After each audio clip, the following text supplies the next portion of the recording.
प्यारे साथियों, पिछले वीडियो में पार्ट थर्ड था, लेकिन उसमें कुछ तकनीकी खराबी होने के कारण यह वीडियो रुक गया था।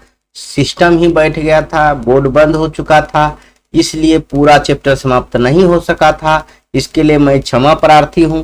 और आज के वीडियो में अगर भगवान सहायता दिया और यह बोर्ड टेक्निकल प्रॉब्लम्स नहीं आया तो आज 100% गारंटी के साथ यह चैप्टर समाप्त कर दूंगा। ठीक है, तो हमने पिछले चैप्टर में ये क्या कहते हैं कि वीडियो में पार्ट थर्ड में बहुत छोटा वीडियो बना था कि कट गया था, वीडियो ही कट गया था थोड़ा सा टेक्निकल प्रॉब्लम के कारण।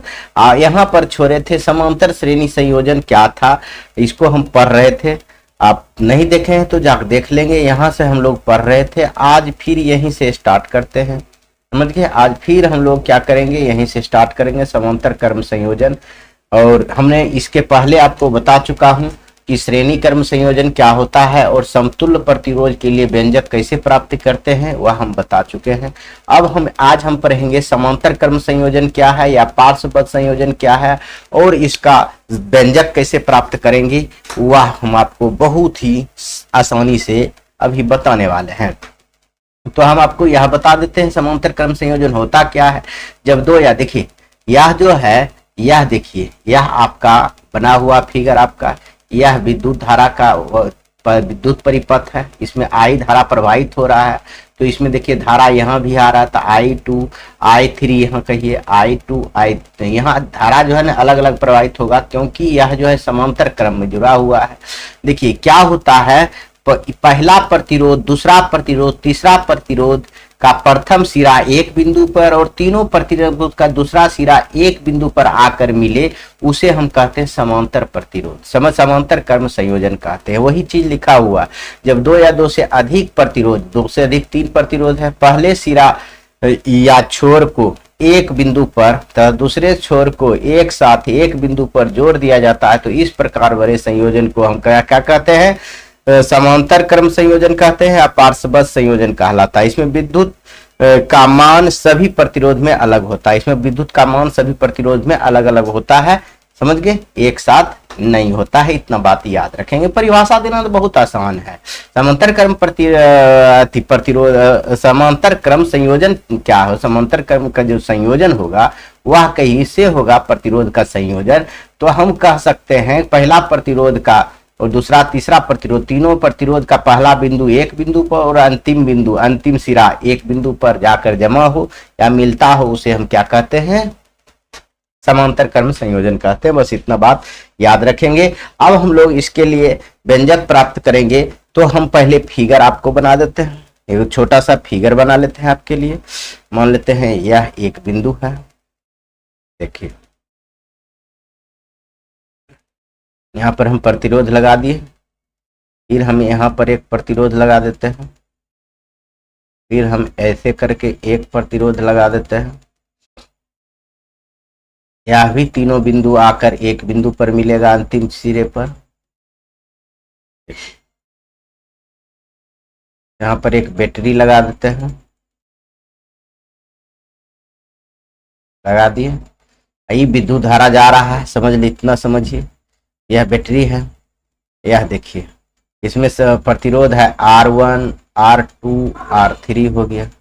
इसमें विद्युत धारा भी अलग अलग जाएगा, ये विद्युत धारा 1 है तो अलग अलग जाएगा, यहाँ बोल दिए I1 I2 I3 कह सकते हैं, समझ गए। और विभवांतर इसमें मात्र एक होगा जो कि V होगा, विभवांतर क्या होगा, मात्र एक होगा जो कि V होगा। ठीक है, अब विद्युत धारा जा रहा है, तो इसका एक समतुल्य प्रतिरोध भी बनाएंगे, मतलब तीनों प्रतिरोध का एक प्रतिरोध हम लोग बनाएंगे। तो इसका हम रख देते हैं, ये दोनों में एक के रहेगा, इन्हें समझिएगा कि दोनों में अलग अलग होता है। इससे पहले जो बनाए ना श्रेणीकरण, उसमें भी इस समतुल्य बनाए थे, इसमें भी यहाँ भी वोल्ट जाएगा, भी वोल्ट रहेगा, यहाँ RP दे देते हैं, वहाँ RS दे देते हैं, यहाँ विद्युत धारा आई जा रहा है। बस इससे ज्यादा कुछ नहीं बनाना है। अब हम लोग, ये बैटरी है, अब हम लोग देखते हैं कि क्या है इसका संयोजन क्रम व्यंजक। तो हम लिख देंगे, माना कि R1 R2 R3 प्रतिरोध है। देखिए लिखे हैं ना, माना कि R1 R2 तीनों प्रतिरोध समांतर क्रम में संयोजन में जोड़ दिए हैं, समांतर क्रम संयोजन में जुड़े हुए हैं, क्योंकि यह समांतर रेखा में, देखिए यह समांतर रेखा में, इसलिए समांतर क्रम संयोजन कहते हैं। तो देखिए तथा इन सभी प्रतिरोधों को विद्युत धारा I1 I2 I3 प्रवाहित हो रहा है। देखिए इन सभी को I1 I2 I3 विद्युत प्रवाहित हो रहा है। इसका प्रभावित हो रहा है, इन बिंदुओं का विभवांतर भी है। तो इसका जो है विद्युत धारा का विभवांतर क्या है, ये बहुत सुंदर से लिखा है, इन बिंदुओं का विभवांतर क्या है, भी है। विभवांतर क्या है, भी है, जैसा कि फोटो में दिखा गया है। तो आप डायरेक्ट लिखिएगा अब ओम के नियम से। अब ओम के नियम से देखिए व्यंजक प्राप्त करना बहुत आसान है। हम पहले आपको यह जो बताए थे श्रेणी क्रम संयोजन का व्यंजक, वो आप देखेंगे बहुत सुंदर से समझ में आ जाएगा। पूछेगा तो 5 नंबर का पूछेगा, 2 नंबर में पूछेगा तो इतना बना के फिगर बना दे रहे हैं तो काफी है, समझ गए। 5 नंबर में पूछेगा तो यह व्यंजक भी आपको बनाना होगा। फिगर बनाकर आप यह लिख दीजिएगा इतना को, उसके बाद लिखिएगा ओम का नियम से। देखिए ओम का, अब ओम के नियम से क्या होता है आप बताइए। होता है V बराबर IR होता है। हम इसको तो ऐसे भी लिख सकते हैं, I इजकल टू, देखिए I इजकल टू V बटा R लिख सकते हैं कि नहीं लिख सकते, आराम से लिख सकते हैं। इसी सूत्र का प्रयोग करके हम सब कुछ करेंगे। तो देखिए यहाँ I है, यहाँ I1 पहले लिखते हैं, I1 बराबर लिख सकते हैं V तो एक हुआ है, अब बट्टे R1। उसी प्रकार समीकरण 1 मान लेते हैं, I2 बराबर V बट्टे R2 हो गया, समीकरण 2 हो गया। I3 बराबर हम लिख सकते हैं V बट्टे R3, समीकरण 3 हो गया। अब देखिए और समतुल्य प्रतिरोध के लिए एक बना लेते हैं, समतुल्य प्रतिरोध के लिए मतलब इसके लिए भी तो होगा I इजकल टू RP, यानी कह सकते हैं V बट्टे RP हो गया, V बट्टे RP। यह समतुल्य प्रतिरोध के लिए है, तो यह हम समीकरण 4 मान लेते। अब लिखेंगे समीकरण 1 + 2 + 3, तीनों को जोड़ देंगे। अगर जोड़ेंगे तो देखिए तो क्या होगा, सबका LHS में I1 I2 I3 बराबर क्या हो जाएगा, V बट्टे R1 + V बट्टे R2 + V बट्टे R3 हो जाएगा। अब देखिए ये सब I1 I2 I3 यह तीनों विद्युत तो होगा, इसमें जितना प्रवाहित होगा उतना ही नहीं, इससे ज्यादा तो नहीं, यही ने तीनों भाग में बटा है। तो हम तीनों के बदले में I लिख सकते हैं, I बराबर V कॉमन ले सकते हैं इसमें। देखिए V बराबर क्या हो, 1 बट्टे R1 + 1 बट्टे R2 + 1 बट्टे R3, समझ गए। अब इसमें क्या करेंगे, I जो है देखिए I यह भी I बराबर V बट्टे RP हम लिख सकते हैं, V बट्टे RP हम आराम से लिख सकते हैं, समझ गए। हम थोड़ा ऊपर कर देते हैं, इसको छोटा ही कर देते हैं, ऊपर काहे करें, थोड़ा छोटा कर देंगे तो आ जाएगा बहुत सुंदर से। चलिए देखिए छोटा हो गया पूरा। अब देखिए आप बहुत आसानी से हम लोग कर सकते हैं, ये 4 का मान हम रख देंगे यहाँ पर, या लिख के छोड़िए ना, या नहीं भी लिखेंगे तो यहाँ लाइन दे देते हैं। देखिए या लिख दिए, तो यहाँ देखिए V बट्टे RP लिख सकते हैं, बराबर क्या हो गया, V × 1 बट्टे R1 + 1 बट्टे R2 + 1 बट्टे R3।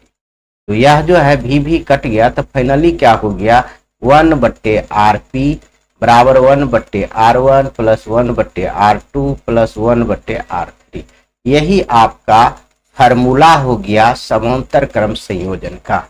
यदि आपका कुछ भी क्वेश्चन पूछता है तो आप इसमें जुड़ा हुआ रहे तो आराम से आप बता सकते हैं, इसमें कोई दिक्कत की बात आपको नहीं होगा, थोड़ा सा भी कठिनाई की सामना नहीं करना पड़ेगा, समझ गए। या होता क्या है, ये क्यों बताया है, यदि 3 प्रतिरोध दिया हुआ रहे और समांतर क्रम में जुड़ा हुआ हो तो इस प्रकार से आप समतुल्य प्रतिरोध निकाल सकते हैं, इसलिए हम बताए हैं। वीडियो लंबा हो जाएगा अगर उसको आप न्यूमेरिकल हम आपको बताते रहेंगे। तो जैसे आपको एक उदाहरण ले लेंगे, हम यहाँ देखिए लिखेंगे, लिखा हुआ रहेगा न्यूमेरिकल क्वेश्चन में कि यदि 3 प्रतिरोध क्रमशः 4 ओम, 8 ओम एवं 12 ओम को का समांतर क्रम में जुड़ा हुआ हो तो इसका समतुल्य प्रतिरोध क्या होगा? समतुल्य प्रतिरोध क्या होगा? तो आप आराम से दे सकते हैं। समतुल्य प्रतिरोध बराबर फॉर्मूला होता है आरपी बराबर R1 plus R2 plus R3। अब समझिए, इसको आराम से आप बना सकते हैं। तो देखिए R1 का मान लीजिए R1 बराबर E और 4 ओम प्लस देखिए R2 बराबर 8 प्लस R3 बराबर 12। इस सब का लॉस और लेंगे तो क्या हो जाएगा? 24 हो जाएगा उम्मीदता। तो अब क्या हो जाएगा बताइए? तो हो जाएगा 6 चौक 24, 8 तिया 24, 12 दूना 24। देखिए 6 3 9 2 11। यानी हम कह सकते हैं आरपी 1/RP है, 1/RP बराबर 6 3 9 2 11/24 कह सकते हैं। इसको पलट के लिख दीजिएगा। आरपी बराबर प्लस लिख सकते हैं आप, आरपी बराबर लिख सकते हैं 24/11। आरपी बराबर क्या लिख सकते हैं? 24/11 आप आराम से लिख सकते हैं। कोई परेशानी की सामना नहीं करेगा। बहुत कीजिएगा तो भाग देकर इसको दशमलव में लिख दीजिएगा। समझ गए? ऐसा ही क्वेश्चन आपको श्रेणी क्रम में भी पूछेगा तो उसका फॉर्मूला अलग होता है। वो पिछले वीडियो में बता देते थे हम उसी वीडियो में, लेकिन तकनीकी खराबी के कारण यह नहीं हो पाया था, इसलिए वह रह गया था। इसके लिए मैं माफी चाहता हूँ और पहले भी बोल चुका हूँ। अब आगे आइए। अब जो हम पढ़ने वाले हैं ऊर्जा संरक्षण के सिद्धांत और विद्युत धारा के ऊष्मीय प्रवाह। यह आपका बहुत ही इंपॉर्टेंट चैप्टर है और यह हम आपको केमिस्ट्री में भी बताए हुए हैं। ऊर्जा संरक्षण का सिद्धांत क्या होता है? ऊर्जा संरक्षण का सिद्धांत होता है कि यदि कोई पदार्थ है तो कहता है ना तो आप उसको समाप्त कर सकते हैं ना ही उसको निर्माण कर सकते हैं। समझ गए? जो वस्तु जितना है उतना ही रहेगा। यानी हम कह सकते हैं ऊर्जा संरक्षण के सिद्धांत के अनुसार ऊर्जा ना तो नष्ट किया जा सकता है और ना ही उत्पन्न किया जा सकता है। सिर्फ इसका एक रूप से दूसरे रूपांतरण होता है। सिर्फ क्या होता है? इसका एक रूप से दूसरे रूप में रूपांतरण होता है। इतना बात आप समझ रहे हैं? समझ गए? यह तो हम लोग केमिस्ट्री में बहुत सुंदर से देखे थे। समझ गए? पहला चैप्टर में ही देखे थे रासायनिक समीकरण। तो देखिए मेन यहाँ है हमको विद्युत धारा का ऊष्मीय प्रभाव पढ़ना। विद्युत धारा का क्या पढ़ना है? ऊष्मीय प्रभाव। यह आपको समझ में आएगा। देखिए आप देखे होंगे एक तार है, इसमें यह विद्युत परिपथ है। इसमें विद्युत जाते रहता है। मान लीजिए इसमें विद्युत जा रहा है, किसी भी कारण से यहाँ विद्युत का रुकावट हो गया। जैसे ही रुकावट होगा तो यह गति कर रहा है, गतिज ऊर्जा यह ऊष्मा में बदल जाएगा। यह किस कारण से? प्रतिरोध के कारण। जितना ज्यादा प्रतिरोध होगा, जितना ज्यादा रुकावट होगा, प्रतिरोध मतलब रुकावट, यहाँ जो भी जितना ज्यादा रुकावट होगा उतना ज्यादा ऊष्मा उत्पन्न होगा। तो वही हम लोग पढ़ने वाले हैं, विद्युत धारा का ऊष्मीय प्रभाव। देखिए उसी प्रकार से लिखा है। किसी चालक तार में विद्युत धारा प्रवाहित होने के बाद, देखिए किसी चालक तार है, इसमें विद्युत धारा प्रवाहित होने के बाद विद्युत धारा का हम ऑन करेंगे तो कुछ अंश ऊष्मा में परिवर्तन हो जाता है। तो कुछ अंश ऊष्मा में परिवर्तन क्यों हो जाता है? यहाँ कुछ समझिए परमाणु या चाहे कोई अवांछनीय पदार्थ यहाँ मिल जाता है, इसके स्थान पर रुकावट पैदा कर देता है विद्युत धारा को, इसलिए वहाँ ऊष्मा उत्पन्न करता है। इसलिए वहाँ क्या हो जाता है? ऊष्मा प्रवाहित। देखिए प्रवाहित होने के बाद विद्युत धारा का कुछ अंश ऊष्मा में परिवर्तन हो जाता है। विद्युत धारा के इस प्रभाव को ही विद्युत धारा के ऊष्मीय प्रभाव कहते हैं। जो विद्युत धारा का जो ऊष्मा में बदलने का एक क्रिया है उसी को हम विद्युत धारा का ऊष्मीय प्रभाव कहते हैं। आप इतना समझ लीजिएगा। किसी कहेगा विद्युत धारा का ऊष्मीय प्रभाव क्या है, तो आप इतना ही लिखिएगा। जब किसी चालक तार में, देखिए चालक तार है, इसमें ऊष्मा जा रही है तो कोई कारण बस यहाँ उस प्रतिरोध हो जाए, मतलब यह विद्युत धारा का रोकने के लिए आ जाए, विद्युत धारा को रुक जाए किसी भी कारण से, तो यहाँ उस पर ऊष्मा उत्पन्न होती है। यही ऊष्मा को हम क्या कहते हैं? विद्युत धारा का ऊष्मीय प्रभाव कहते हैं। इतना बात लिख देंगे तो काफी हो जाएगा, आप समझ जाएंगे। अब हम लोग समझेंगे यह ऊष्मा जो प्राप्त होगा, यह जो ऊष्मा उत्पन्न होगा, ये कितना ऊष्मा उत्पन्न होगा और आपके क्वेश्चन में कैसा कैसा न्यूमेरिकल बनेगा, यह भी आपको देखना पड़ेगा। तो उसके लिए हम यहाँ लिखे हुए हैं, लेकिन हम क्या करेंगे, यहाँ हटा देते हैं। हम आपको एक सुंदर सा पेज में आपको समझा देते हैं। देखिए, एक खाली जगह लेते हैं और आपको यह समझाने की कोशिश करते हैं कि विद्युत ऊर्जा, ऊष्मीय ऊर्जा जो बदलेगा वो कितना बदलेगा, वह थोड़ा सा समझिए। हम अभी बताए थे कि गतिज ऊर्जा, यहाँ लिखा भी हुआ है, यहाँ देखिए, यहाँ नहीं लिखा हुआ है, चलिए ठीक है, यहाँ हम लिख दिए हैं। देखिए, गतिज ऊर्जा बराबर क्या होता है, 1/v²। क्या होता है, गतिज ऊर्जा है ऊष्मा ऊर्जा में बदल जाता है। गतिज ऊर्जा क्या होता है, ऊष्मा ऊर्जा में बदल जाता है। तो देखिए, उत्पन्न ऊष्मा की अगर बात करें हम लोग, उत्पन्न ऊष्मा की यदि बात करें तो ये ऊर्जा हो गया। ऊष्मा होगा तो ऊर्जा ही मिलेगा ना, कुछ तो बनेगा उसमें, और ऊर्जा हो रहा है तो कार्य तो हो रहा है, तो कार्य को हम W से सूचित करते हैं। तो हम आपको कुछ ही पहले वीडियो में बताया है, Q बराबर IT हम आपको बताए हुए हैं, आप देख सकते हैं इसको, समीकरण 1 माने।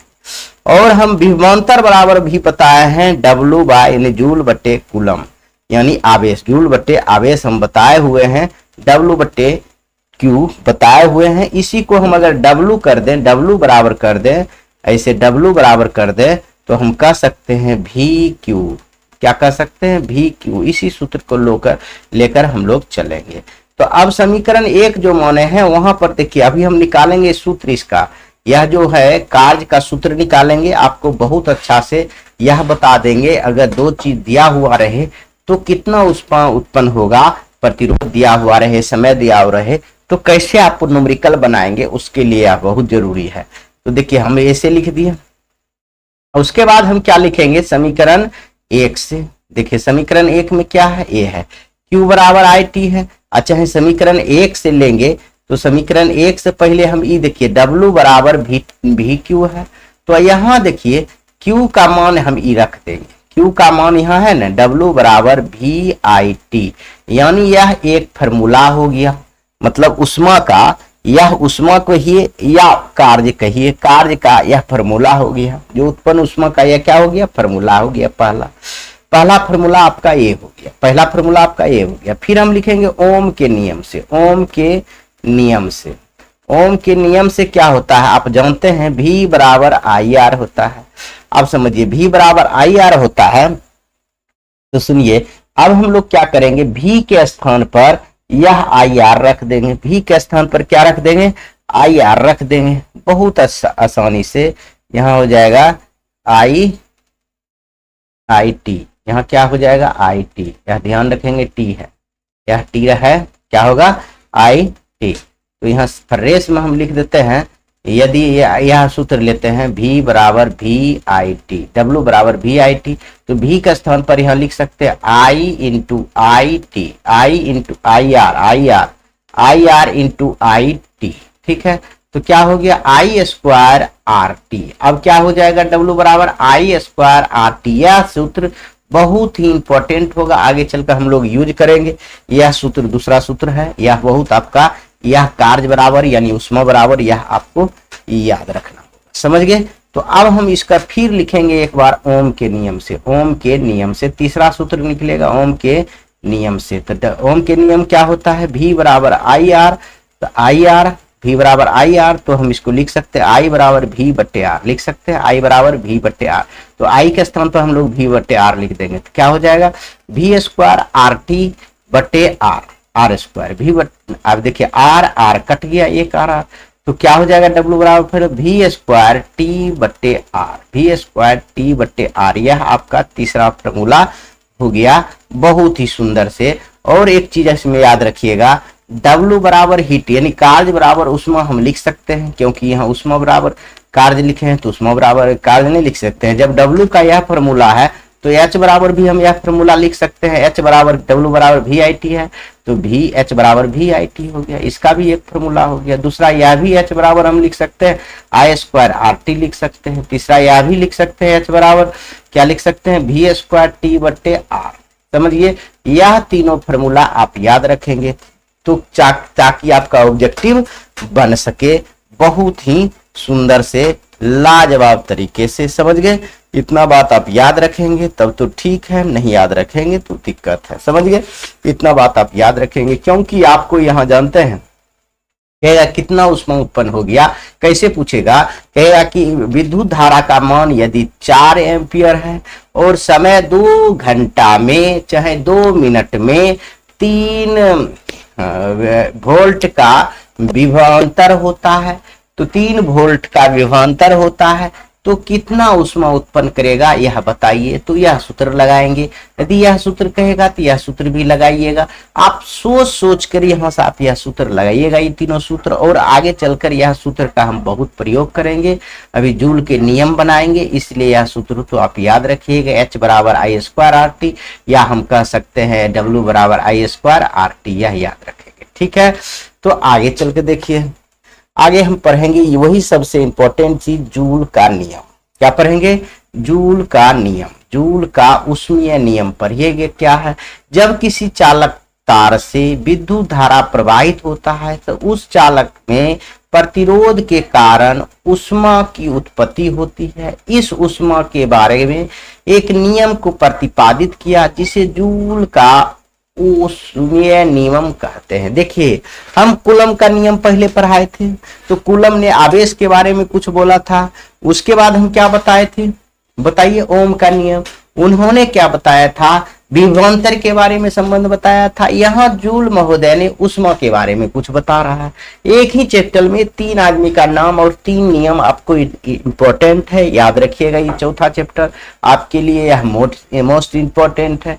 यह भी कुछ नहीं है, नाम से पता दे। जब विद्युत धारा का प्रवाह होता है तो चालक में प्रतिरोध के कारण, उस चालक में उतार में कुछ रुकावट के कारण ऊष्मा उत्पन्न होता है। उसी ऊष्मा के बारे में एक नियम का प्रतिपादन किया जिसे हम जूल का नियम कहते हैं। जो चालक तार में जो ऊष्मा उत्पन्न होता है उसी के बारे में जूल ने एक नियम प्रतिपादित किया। उसी नियम को जूल का ऊष्मीय नियम हम लोग कहते हैं। इतना बात आप याद रखेंगे बहुत ही सुंदर से।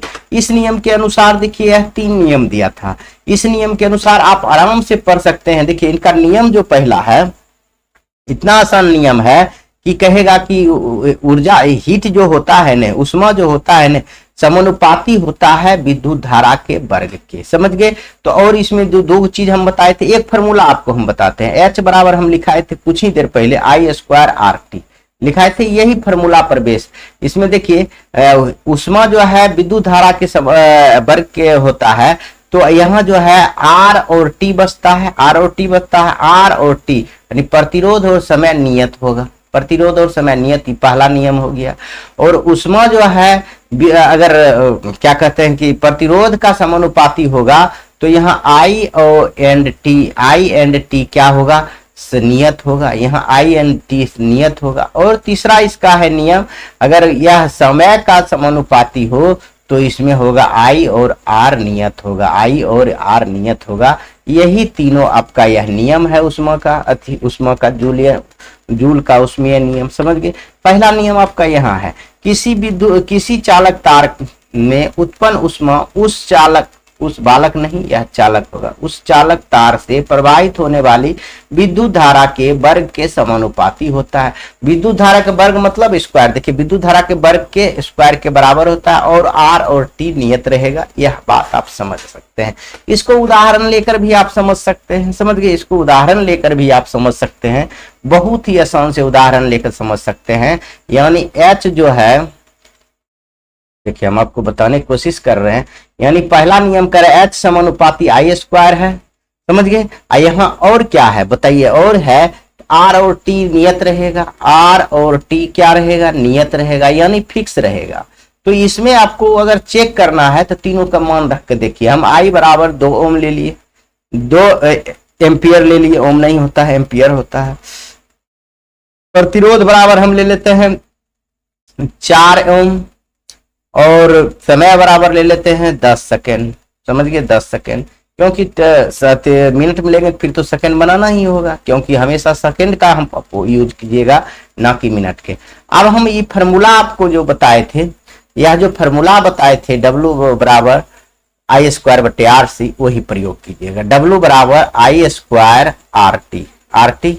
तो हम क्या करेंगे, यहाँ डब्ल्यू लिखिए चाहे हीटे लिखिए, या हीट की बात कर रहा है हीट ही लिखिए, दोनों बराबर होता। आई स्क्वायर का मान बताइए 2 का स्क्वायर गुना आर का मान 4 गुना 10 यानी 2 दूना 4 गुना 40 यानी 4 चौक 16। इतना आपका जूल हो जाएगा। इसका एसआई मात्रक हीट का उष्मा का एसआई मात्रक जूल होता है, यानी कार्य का एसआई मात्रक जूल होता है। इतना बात याद रखें। लेकिन अब हम क्या करते हैं, संबंध निकालने के लिए विद्युत धारा का मान दुगुना कर देते हैं। विद्युत धारा यहाँ 2 था तो यहाँ 4 एम्पियर कर देते हैं। देखिए क्या होता है, एच बराबर क्या हो जाएगा, देखिए 4 के स्क्वायर गुना 4, यह भी 4 है, ये दोनों फिक्स रहेगा, ये दोनों फिक्स रहेगा, गुना 10, दोनों सेम दे दिए, यानी 16 गुना 40 यानी 16 चौका कितना होगा 64 हो जाएगा, 0 हो जाएगा। 16 चौका 64, 16 पचे 80, 16 चौका 64 हो गया, या हो गया। तो आप देख लीजिए अब इसमें कुछ समझ में आया, इतना जूल हो गया। अब देखिए 16 चौका 64 यानी 160 है या 640 है। तो देखिए ना ये आराम से इस 4 गुना हो जाता है। कितना गुना हो जाता है, 4 गुना। यदि विद्युत धारा की मान यदि 2 गुना कर दिया जाए तो ये उष्मा जो है 4 गुनी हो जाएगा। उष्मा क्या हो जाएगा, 4 गुनी हो जाएगा। यह बात आप याद, इसी प्रकार से आप तीनों संबंध याद रखते हैं। यह जूल का प्रथम नियम है कि विद्युत धारा के वर्ग के समानुपाती होता है उत्पन्न उष्मा। और दूसरा नियम इसका क्या है, देखिए यह कह रहा है प्रतिरोध का समानुपाती होता है। किसी चालक तार में से उत्पन्न उष्मा उस चालक तार के समानुपाती होता है। उस चालक तार देखिए गलती यहां कुछ लिखा हुआ है, देखिए क्या है, किसी चालक तार से उत्पन्न उष्मा उस चालक तार के प्रतिरोध के समानुपाती होता है। यहाँ प्रतिरोध जोड़ देंगे, प्रतिरोध के समानुपाती होता है, नहीं आर, और आई और टी नियत रहेगा। समझ गए, इतना बात आप बहुत अच्छा से समझ गए होंगे। और तीसरा देखिए जूल के तीसरा नियम क्या है, किसी चालक तार से उत्पन्न उष्मा उस चालक तार में प्रवाहित विद्युत धारा के समय के समानुपाती, प्रवाहित विद्युत धारा के समय के समानुपाती होगा। तो आई और आर नियत रहेगा, नहीं विद्युत धारा और प्रतिरोध नियत रहेगा। यही है जूल के तीनों नियम। कितना आसान है, अगर आपको पूछता है तो बहुत अच्छा से पढ़ सकते हैं। नहीं समझे तो एक बार और वीडियो पीछे करके देख सकते हैं, लिख सकते हैं, पढ़ सकते हैं, रिवाइज कर सकते हैं, समझ सकते हैं। समझ गए, और कोई कठिनाई हो तो कमेंट करेंगे तो हम फिर से ये वीडियो बनाकर आपको डालेंगे। अब आइए आप विद्युतीय शक्ति, विद्युतीय शक्ति क्या होता है, अब हम इसके बारे में थोड़ा सा पढ़ लें। यह टॉपिक आपके लिए बहुत इंपॉर्टेंट है, कई बार पूछा जाता है विद्युतीय शक्ति क्या होता है। तो इसके लिए हम लोग थोड़ा सा पढ़ लेते हैं। समझ गए, 1 सेकेंड में किसी विद्युतीय उपकरण द्वारा ऊर्जा खपत की जाती, मतलब कहने का मतलब है उस ऊर्जा खपत को ही उस उपकरण की विद्युतीय शक्ति कहते हैं। मतलब कहते हैं किसी आदमी को जितना खाने की पावर होगा ना तो उतने ही शक्ति निकालेगा, वही बात कर रहा है। 1 सेकेंड में विद्युत धारा किसी उपकरण द्वारा, मान लीजिए कि लाइट हो गया, बल्ब हो गया, मान लीजिए कुछ भी ले लीजिए, टीवी जो है, 1 सेकेंड में कितना ऊर्जा हुआ, विद्युत ऊर्जा खपत कर रहा है, उस खपत को ही उस उपकरण के लिए विद्युत शक्ति हुआ। यानी विद्युत शक्ति किसे कहेंगे, 1 सेकेंड में किसी विद्युत उपकरण द्वारा, 1 सेकेंड में किसी भी विद्युत उपकरण के द्वारा, चाहे लाइट लीजिए, बल्ब ले लीजिए, टीवी लीजिए, रेडियो लीजिए, 1 सेकेंड में जितना भी विद्युत उपकरण द्वारा ऊर्जा की खपत की जा रही है, उस ऊर्जा को उस उपकरण के लिए विद्युत शक्ति कहलाता है। वही ऊर्जा, जितना ऊर्जा खपत कर रही है ना, उस उपकरण के लिए वह विद्युत शक्ति कहलाता है। इसे पी से सूचित किया जाता है। इसका एसआई मात्रक वाट होता है, यह बात याद रखेंगे। इसका एसआई मात्रक क्या होता है, वाट होता है, और इसे पी से सूचित किया जाता है। इतना बात भी आप याद रखेंगे, बहुत ही सुंदर, लाजवाब से। अगर यह शक्ति बराबर कार्य भी लिख सकते हैं, शक्ति बराबर कार्य भी लिख सकते हैं। अब इसको भी सूत्र अगर बनाना चाहेंगे आप तो बना सकते हैं। यह देखिए आपको नहीं समझ में आ रहा है तो इसको भी हम सूत्र 1-2 को बना देते हैं, आपको बना दें, देखिए बना देते हैं। चाहे छोड़िए न, कितने बनाते रहेंगे, यहीं पर हम आपको बताते हैं। यहाँ तो खींच पीछ लिखा हुआ, ये बात आपको नहीं समझ में आ जाएगा। आपको यहाँ से हम फिर से लिख कर बताते हैं। देखिए यहाँ से हम आपको फिर से लिख के बताते हैं, एक पेज ले लेते हैं। यानी शक्ति बराबर आप जानते हैं, शक्ति बराबर होता है आपका कार्य बटे समय, कार्य बटे समय होता है। यानी हम कह सकते हैं P बराबर W/T कह सकते हैं, कह सकते हैं कि नहीं कह सकते, आराम से कह सकते हैं। वही बात को लेकर हम आपको एक फॉर्मूला बना देते हैं। तो उसी प्रकार आप देखिए P बराबर क्या हो जाएगा, यदि हम इसका मान, यह मान रख दें, W का मान रख दें, कहां से मान रख दें, पहले इधर हम लिख लेते हैं, कुछ मान लिखते हैं। W बराबर V गुना IT, यही एक लिखाए थे, एक लिखाए थे W बराबर I² RT, दूसरा तीसरा लिखाए थे W बराबर V² T बटे R, यही लिखाए थे।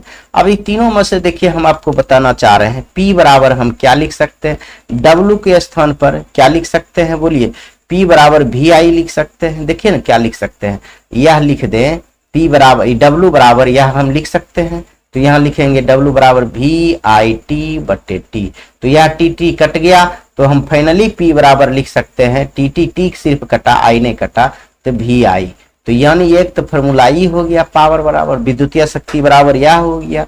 यदि विभवांतर और विद्युत धारा का गुणनफल क्या कहलाएगा, उस किसी उपकरण का शक्ति कहलाएगा, विद्युतीय शक्ति कहलाएगा। विद्युतीय शक्ति कैसे निकालेंगे, इससे न्यूमेरिकल यदि पूछेगा तो आराम से यह सूत्र के माध्यम से आप निकाल सकते हैं, समझ गए, बहुत ही आसानी से आप यह सूत्र के माध्यम से निकाल सकते हैं। दूसरा यदि हम बात करें, P बराबर हम अगर रख लें I² W की जगह पर हम यह रख लेते हैं I² RT, तो देखिए यह TT कट गया, तो P बराबर क्या हो गया I² R, यानी प्रतिरोध दिया हुआ रहे और विद्युत धारा दिया हुआ रहे, तब पर भी किसी उपकरण का विद्युत शक्ति हम निकाल सकते हैं, कितना वो विद्युत शक्ति 1 सेकंड में खाता है, समझ गए। अगर तीसरा सूत्र की यदि बात करें तो P बराबर हम यह भी लिख सकते हैं, क्या लिख सकते हैं, बोलिए, यह भी लिख सकते हैं क्या, V² RT लिख सकते हैं, क्या लिख सकते हैं, V² T बटे R, और यह पहले से भी एगो R है, पहले से भी R है कि नहीं है, पहले से आपका R है, V² बटे R, पहले से R कहाँ से आया भाई, हाँ पहले से R, पहले से R नहीं है यार, यहाँ T है, यहाँ T है, तो यह TT कट गया, तो P बराबर हम कह सकते हैं V² R, यह TT कट गया। देखिए यही फॉर्मूला पर यह तीनों फॉर्मूला हमने रखा और 3 ढंग का फॉर्मूला आपका विद्युत शक्ति यानी पावर का मिल गया। आपका कोनो से न्यूमेरिकल पूछेगा तो बना सकते हैं, यह फॉर्मूला आप याद रखेंगे, P बराबर VI यानी विद्युत विभवांतर एवं विद्युत धारा, और विद्युतीय शक्ति बराबर विद्युत धारा और का स्क्वायर, और क्या होता है प्रतिरोध का गुणनफल, विभवांतर का स्क्वायर और प्रतिरोध उसमें भाग कर देंगे, तो भी आपका यह विद्युत शक्ति निकल जाएगा बहुत ही आसानी से, बहुत ही सुंदर से, लाजवाब तरीके से, समझ गए। इतना बात समझ गए तो आपका मुख्य टॉपिक खत्म हो गया, इसमें आप विशेष कुछ नहीं है। हम लोग जो है अब छोटा मोटा जो टॉपिक बचा हुआ है, बल्ब क्या है इसके बारे में हम लोग पढ़ लेंगे, समझ गए। यह विद्युत धारा टंगस्टन का बना हुआ रहता है, देखिए ये सब तो आप अपने से पढ़ लीजिएगा तो काम चल जाएगा, लेकिन हम बता देते हैं। देखिए विद्युत बल्ब क्या होता है, आप देखे हुए हैं बल्ब का, देखिए आपका चित्र लगा हुआ है। देखिए जब विद्युत, देखिए यह विद्युत धारा के उसमें प्रभाव पर काम करता है, बल्ब किस पर काम करता है, उसमें प्रभाव करता है। यहाँ देखिए प्रतिरोध होता है, तभी यह जो है गुसाक फूल जाता है, लाल हो जाता है, समझ गए। विद्युत बल्ब कांच का बना होता है, इसका अंदर में टंगस्टन का तार होता है, याद रखिएगा। विद्युत बल्ब का जो तंतु होता है कौन सी का बना होता है, ये तो टंगस्टन का बना होता है, यह बात आप याद रखेंगे। विद्युत बल्ब जो है टंगस्टन का बना होता है। इसका गलनांक जो होता है 3400 डिग्री सेल्सियस होता है, बहुत ज्यादा होता है। देखिए इतना डिग्री सेल्सियस पर यह गलेगा, नहीं तो नहीं गलेगा, तब न उतना ताप को वह सहन का पार लेता है। अगर मान लीजिए एल्युमिनियम दे देगा, कितनों प्रतिरोध वाला दे देगा तो तुरंत गल जाएगा, उसमें ऊष्मा उत्पन्न होगा, लेकिन इसका गलनांक बहुत ज्यादा होता है, इसलिए यह टंगस्टन का लगाया जाता है। इसके अंदर में के हवा को निकालकर निष्क्रिय गैस भर दिया जाता है, ताकि तंतु ऑक्सीजन ना हो सके, तंतु को ऑक्सीकृत नहीं हो सके, उसको ऑक्सीजन नहीं मिल सके। तो इसी का पर दिया, देखिए विद्युत बल्ब, विद्युत हीटर, विद्युत इस्त्री, विद्युत विकिरण और विद्युत फ्यूज थे, सब यह सब जो है विद्युत फ्यूज, यह सब जो है विद्युत धारा के ऊष्मीय प्रभाव पर ही काम करता है। देखिए विद्युत धारा के ऊष्मीय प्रभाव पर कौन कौन काम करता है, याद रखिएगा।